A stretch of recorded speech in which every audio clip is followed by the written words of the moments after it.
politicien bakokabolaka bango na bango ezali inacceptable. Moto azalaki député akomi ministre atiki mwana na ye, alongwe sénateur atiki mwasi na ye ya mibale. Est-ce que bino bolingi continue bongo? Yango na cadre ya révision constitutionnelle ya en vol tolobi ke makambo wana il faut esila biso tobandaki koloba ngo uta 2019 lelo nakanisa bato bakomi kopesa biso raison ye ya mibale oyo naye koyebisa bino lelo ezali par rapport ya stade municipal na biso ya Bandalungu.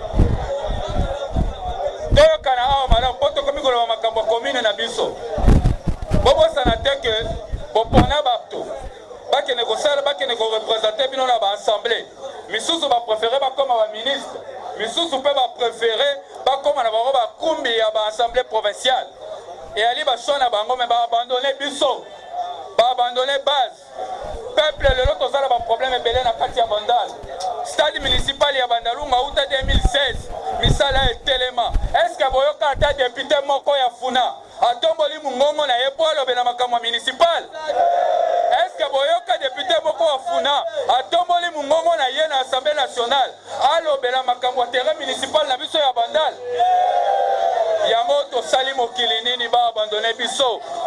Bilenge ba sportif ba accompagner nga mikolo nyonso tosalaki na bango marche poto réclamer retour ya misala na kati ya stade wana misala esila epai wapi babetaki biso lacrymogène na la police ya commune epai wapi bainterpellaki ngai parce que na lobby trop c'est trop misala na stade municipal esengeli esila ezali inacceptable topesi bango musala bakomi kuna babwakisi biso yango nga nazwaki charge wana nayebi ke ngai moko charge wana na kokoka te charge wana na kosala yango elongo na bino esengeli biso moko bilenge lelo totelema mpo na likambo ya stade municipal bandeko na nga soki tovandi nie nakosa bino te mokolo mosusu tokosutuka stade municipal ekomi immeuble bakomi kotonga balibane bake kovanda kuna na kati. Est-ce que bino bolingi ezala bongo? Nakofungola biso matoi biso nde tozali na responsabilité ya génération ekoya namoni ndenge tozali ya biso nyonso toali bakolo tozali na responsabilité ya kobunda mpo na likambo ya Bandalungu biso moko soki tobundi te bato tokotiela motema bakoki mpe biso te oyo etali bango yali baposte oyo etali bango yali mosolo bakozwa na leta ngai nalobi elongo na bino soki bondimi kotianga maboko na etumbu ya municipal tokobunda yango na espoir ke tokoma nango kino na suka. Lelo na eko sensibiliser bino pe pona likambo wana ya municipal bandeko na ngai c'est depuis 2016 misala ya municipal etelema lelo toza na 2021 toza na 2021 lelo toza na 5 stade municipal etelema pona nini etelema na tamboli na tuni bakonzi na sensible sensibilité nango ali nini certainement ali parce que bato mosusu basible lokola pe tokomi na makambo ya état de droit seigneur bato baliaki mbongo municipal bakangama etuma na biso tokofinga moto te possibilité ya kobeta na stade wana ezali stade omnisportivement eza normal te tokoki kokontinue kovanda nie te konisi na biso soki tobundeli cause oyo te moto ya mibale. Message na ngai ya misatu ezalaki message ya esengo tournoi wana ekosangisa bajeune joueur ya Bandalungu nyonso ekopermettre bango bafaire découvrir batalent na bango nazwi engagement wana ya kopromouvoir jeunesse sportif ya Bandal tokosala yango étape par étape tournoi sportif wana ekosalema nakanisa na suka ya mois de juin ekosala kaka 4 jours et ali na bandeko na biso bakotravailler pour que esalema effectivement tournoi wana tokobengisa baentraîneur ya minene ya Congo boyebi pour que baya kotala ke na Bandalungu batalent mpe ezali tokosala tournoi wana po ezala lokola miroir ya jeunesse mobimba ntina nini tolobake biso tozali balider ya commune soki toswi bilenge topesi bango mokongo leader moko te ali malonga soki ayebi koprépare génération ekoya na nsima te nazwi engagement wana na bino tokosala tournoi wana tokokende na yango ti na suka bakoki kodécouvrir na kati ya toke moto mpe na face du monde odela toza mpe na batala mosusu tokoki koexploite yango soki esali te tozwi chance moko ya badirecteur technique lelo esengeli toyeba ke Congo la biso kati ya Union Sacrée.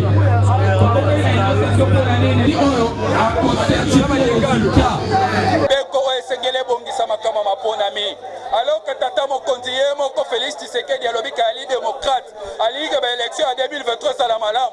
Toyebisi bino tondima te bavandisa biso na nyamu pour que tokende ba élection na ba condition lisusu ya mabe. Peuple na biso nde ekufaka na era ba élection. Population nde bimaka na balabala bakufaka. Biso na envol tolobi esengeli likambo wana esila. Tata mokonzi mpe ntango ayambaki G13 ayebisaki bango kalingi te na manda na ye makila ya congolais moko tanga likolo makambo ya baélection. Bato oyo bayeli na assemblée nationale oyo bayeli na likanisi ya kovandela makambo ya bareforme électorale bayebake peuple na biso tozali na nsima makambo wana tokondima te bavandela makambo ya réforme électorale. Lelo session oyo ezali session ya bareforme basilisa loi sur la CENI. Nakanisi makambo nga nayaki kosola na bino mukolo ya lelo yango wana misato nakoyebisa na bino botikala ekenge na mikolo mizali koya na kobengisa bino lisusu tobima na balabala po tokende koreklame makambo ya stade municipal na biso ya Bandal lisusu mpo na stade municipal tokobima na balabala.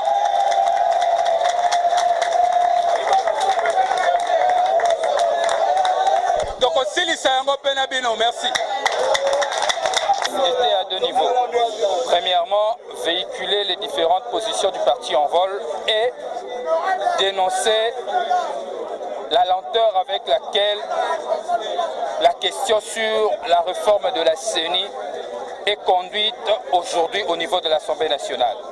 Le deuxième niveau était celui de dire et de veiller la conscience de la jeunesse de Bandalungwa sur la situation de la commune et plus particulièrement la situation du stade municipal de Bandalungwa où les travaux sont à l'arrêt depuis 2016 sans raison, sans motif valable. Et pour rappeler à toute cette population qu'ensemble avec eux, nous nous sommes battus pour ce stade que malheureusement les autorités ne nous ont pas écoutés. Mais ce n'est pas pour autant l'occasion de baisser de bras. Je les ai rappelés, je les ai remotivés que nous devons encore descendre dans la rue pour continuer cette lutte de la reconstruction du stade municipal de Bandalungwa. Alors, à la place peut-être... À l'ancien gouvernement Ilunkamba, j'ai écrit personnellement au Premier ministre. Ma lettre est restée sans réponse. J'ai saisi le ministre des Sports, la lettre est restée sans réponse. Et aujourd'hui, nous espérons, et d'ailleurs à travers le gouvernement Sama Lukonde qui vient d'arriver, où il faut encore rappeler qu'à l'époque, c'était Sama Lukonde, actuel Premier ministre, qui était ministre des Sports et qui avait posé la première pierre symbolique de construction de ce stade. Et nous espérons qu'à travers ce nouveau gouvernement, il y aura cette nouvelle énergie avec le nouvel dynamisme de l'Union sacrée, que les choses iront bien pour ma commune. Mais cependant, nous n'allons pas baisser les bras, nous allons continuer à nous battre. Alors qu'est-ce que les gens devront faire? Je m'en vais ma détermination pour arriver à ce fin. C'est à moi de vous remercier.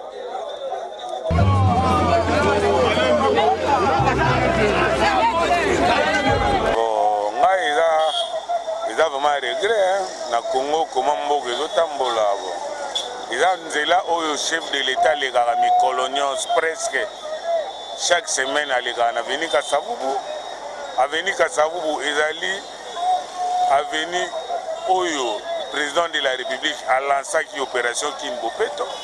Avenue Kasavubu eza avenue oyo esika église ya président et assemblée provinciale ya ville à Kinshasa, mais avenue Kasavubu est un éclairage public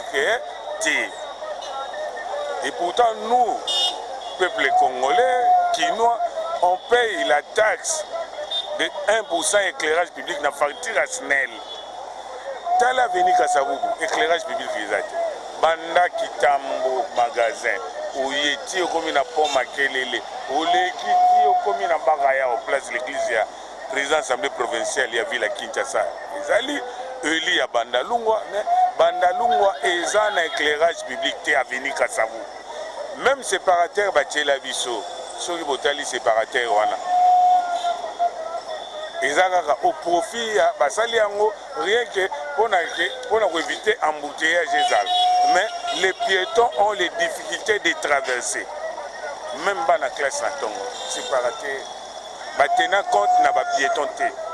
Ils ont fait ça rien que pour le véhicule.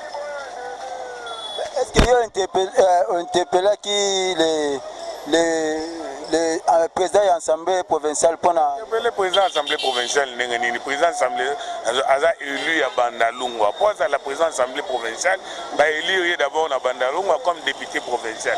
Intérêt à Bandalungwa, il y a un défendre. Cause à Bandalungwa, il y a un défendre. On a interpellé car on a eu autant de micro, quand même Koloba, ça ne va pas.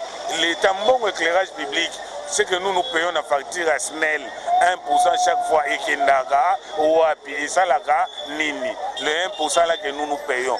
Je crois que si nous payons ça la SNEL, je vais voir aussi la facture de la régie des eaux. Peut-être il y a aussi la taxe sur l'éclairage public. Mais nous payons l'éclairage public. On a foutu en chaque mois. Ah, vous avez le directeur, il y a SNEL, ministre. Non, on paye ça là. On a la bateau va gérer. Côté éclairage public, Italie déjà SNEL. Le gouverneur a vu la Kinshasa. Peut-être mais tout le monde est dans le boulevard. Tu connais mon type d'éclairage public. Mais puis ça n'a pas de. Un gouverneur à vie que j'aime bien, que j'apprécie beaucoup. À mes hôtels, l'éclairage public à niveau à venir Kassavou. Même il y a président de l'Assemblée provinciale de la ville de Kinshasa. Quand même. Je ne sais pas si ça ne lui dit pas quelque chose dans l'hôtel à venir Kassavou. L'éclairage public est à la raté. Ils appellent ma bébé pour l'insécurité. L'accident, tout en Nabutu, ils ont ma grave. Pas mes talents. Maman, bonjour. Bonjour, maman.